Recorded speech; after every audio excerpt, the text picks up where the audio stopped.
Junior here today. Groups B and D are out next to complete their set of 3 qualifying heats here at Karting Genk in this race. Toby Gale, you can see second on the right-hand side of your screen in line with the yellow helmet, starting at 4th on the grid, currently in the top 8 in the intermediate classification. Has had a strong day so far. Just Mulder as well.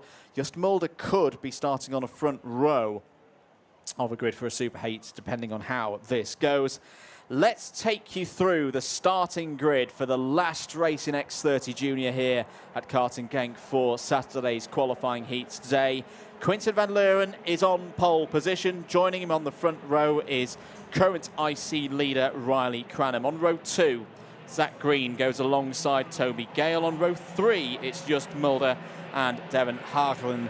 That's an all-Dutch third row of the grid. Ben Smith and Andrea Galimberti start on row number 4. Felipe Rice and Ty Buckley completes the top 10 on row 5. Arthur Huang and Elvis Krasowska start on row 6, and starting on an all-Belgian row 7, it's Senna Munier and Gilles Herman.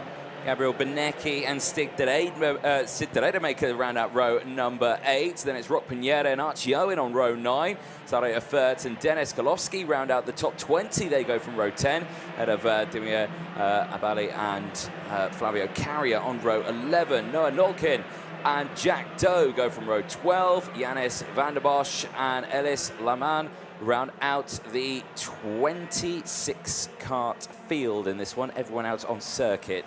I'm guessing, Andrew, you've already done the spiel while I was walking back up about points and intermediate classifications and all of that. Cranham and Green right now, one of them could start on pole position. Neither of them could start on pole position for Superheat 1. Indeed, none of them could be on the front row. It's all still to play for with what we've got ahead of this one. And the crowd watching round the circuit and in the grandstand here. Brilliant facilities at Karting Genk. There are your temperatures. 28 degrees air temperature.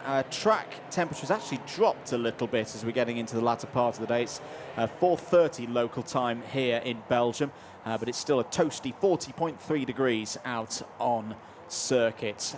Tyres situation, information from down in the pre-grid. Only one driver with new tyres in this race. That is Noah Nolken, starting 23rd in this race. So everybody is still on the first set of tyres that they've used throughout the course of today. Certainly so. Well, there is the field lining themselves up into the final chicane. The last junior race of the day, Andrew. We're going to find out who's going to be starting on pole position for Superheat 1 tomorrow. Could it be a driver who's watching in the grandstand? Could it be one of the drivers in this race? Let's find out. Lights go green. We are racing. Quinten van Leeuwen gets away well on that inside row. Green has the inside line and holds on to second place, slots across and denies Riley Cranham the chance to get through. So at the moment, with the positions where they both are, neither of them are starting on pole position for Superheat 1. Off the track goes Jack Doe. He's retiring from the race. The car is just halting out of formation. And here we go now. It's Cranham. Is it Cranham? It is. Cranham to the lead of this race. Quinten van Leeuwen just holds on to second, and Green goes down to third. So now this could be Riley Cranham starting on pole for Superheat 1, but there's a long way to go, Andrew. Yeah, I think Green had opened that one up through turn number 6. It got down the inside of Quinten van Leeuwen, and that gave the opportunity for Cranham to get a really good run down into turn number 7, end of the first lap. Just Mulder is on the move, is up to third place there for victory lane with the green helmet. It's Cranham from van Leeuwen, Mulder, Green. Ben Smith's had a good start. He's up 2 spots to 5th place. Toby Gale still there in the top 6. Haagelen, Galimberti, Maker and Buckley, that's the top 10 at the end of the first lap. Certainly is. Here comes Gale down the inside. Toby Gale getting the move done, moving past Ben Smith and getting up into P5 now. It's all kicking off behind, though, as it's getting a bit feisty there. Hagelin's just lost out to Galimberti, who's moved up into P7 now. Back here, though, and, well, Cranham's not broken away, has he? Quinten van Leeuwen is right there in P2. So is Just Mulder. Just Mulder has had fabulous races so far today in the junior category, hasn't he? Yeah, really good stuff from Just Mulder. He's looked decisive with the overtakes out there as well. Decent qualifying yesterday on the third row of the grid. Here we go. Here goes Quinten van Leeuwen down the inside. Mulder, I thought Mulder was going to go for both of them. It's second place for Mulder, but it's a new race leader. He's already got one race win here today. Quinten van Leeuwen is going for two. He's defensive to the inside of turn number 6, as out of the race is Sarah Iffert. That was one from the first lap of this race. Real shame for her. But Quinten van Leeuwen leads this. Oh, is out of the race. Is one of the fusions, and I think a GGM as well. That's going to be Demira Bali and Felipe Rice. Yeah, out of this race now. They tumble down the order all the way to 23rd and 24th, so it's gone wrong for them. Also went wrong for Gabriel Benecki as well, who's also gone to the back of the field. Eyes on this one here. Quinten van Leeuwen, well, he's leading. Just Mulder is going defensive, and Cranham's not happy at all. Cranham is right there in third place, just trying to say to him, keep going, keep fighting, because look, he's breaking away. Right, now Alleman leads the way in the intermediate classifications. He's got those 3 points now. Cranham would be on pole for Superheat 2 currently. Green would be on the front row of Superheat 1.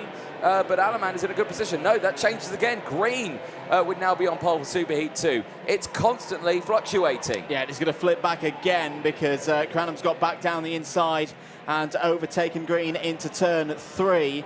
There could be some help for Riley Cranham coming soon in the shape of Devon Haagland. The Dutch wildcard here this weekend is in 5th place. The 163 looking to close in as Green goes down the inside. Lovely stuff into turn 14. Made it work. Haagland now side by side. 3 wide nearly down the main straight in towards turn 1 and turn 2. Haagland is going to emerge. No, he's not. Cranham's going to take 3rd place back. Green's now back down to 5th place. Buckley's looking around the outside.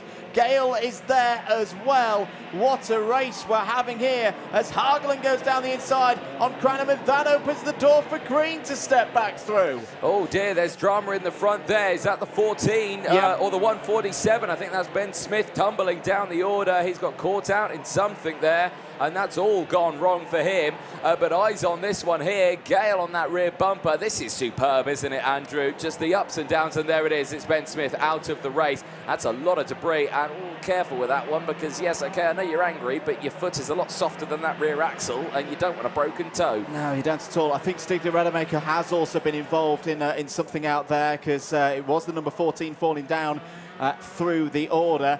Meanwhile, back at the front, it's a Dutch 1, 2, 3 in this race at the moment. It's just a question of which one of the Dutch drivers is going to take race victory here. Quinten van Leeuwen, who knows that every single position is going to count. He had that result outside the top 20 in round 1 of the heats earlier on today. Just Mulder, at the moment, Just Mulder could still be on the front row of one of the super heats here.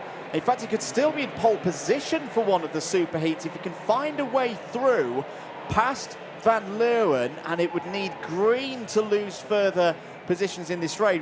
We could be talking about Just Mulder on pole position for Superheat 2 tomorrow. Yeah, we certainly could. This is absolutely superb racing here.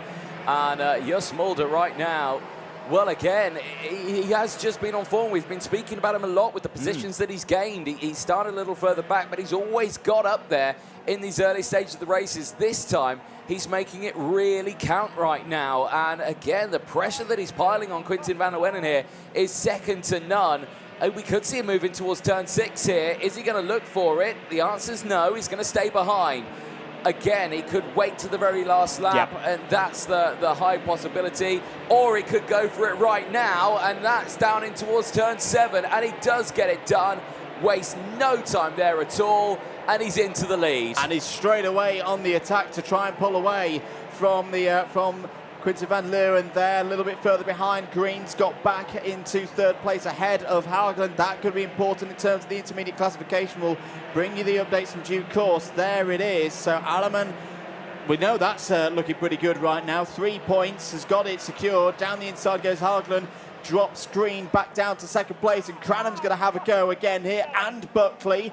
And I think is Gale still in there? No, it's Senna Mounier who's suddenly on the scene. We're on to the final lap. It's all changed again. Mulder is now in a position with what's going on out there that he'd have pole position for the second super heat tomorrow morning. But this is all quite key as well in the fight for second place in the championship. Green's in that fight. Cranham's in that fight. Tyke Buckley's also in that fight. They've gone through the grass that's been kicked onto the circuit. It's down the inside. Goes Cranham. That's a nice move for third. It certainly is, but it's not going to last long because again they go wheel to wheel and back through goes Haglin. Haglin through into third place, but now here comes the likes of Tyke Buckley. Wheel to wheel with Zach Green, but Green holds on to it but stays behind Cranham. There at the moment is your race leader and not currently pole sitter for Super Heat 2 because it changed again. Mulder crosses the line, he wins. Quintin van Leeuwen in second. Who's going to get second? Who's going to get pole for Super Heat 2? It will be Riley Cranham with that P4 finish. Riley Cranham starts on pole position for Super Heat 2. Dan Alleman, from the comfort of the grandstand, is promoted to pole position for Super Heat 1 tomorrow after that race. Well, drama is ensuing in the junior category, but there, well, it's all, oh dear me, what can we say about that? Alleman now, not even in the race, gets promoted to pole for Super Heat 1. Cranham just holds on. And when I say just holds on, it is just holds on because Jos Mulder is joint on points with Cranham. Both of them 6 points. But because Cranham out-qualified Jos Mulder, he would be starting ahead. And that's how it falls down to it. It falls down to qualifying. And that is so, so lucky. There is... two of the carts out of the race. Sarah Thirt's one of them, Ben Smith's the other, and the marshals quick on the scene to get those recovered out of the track. Well, there's a look at the, again, provisional results at the end of that one. Jos Mulder taking the win from Quintin van Leeuwen. Haglin finishing in third place from Cranham. Then it's Green from Buckley, Senna from Gale, Herman finishing in P9, Archie Owen finishing in P10. 8 positions gained for Archie Owen in that one. Sid Maker finishing in P11 after gaining 5. Same with Herman, also 5 positions.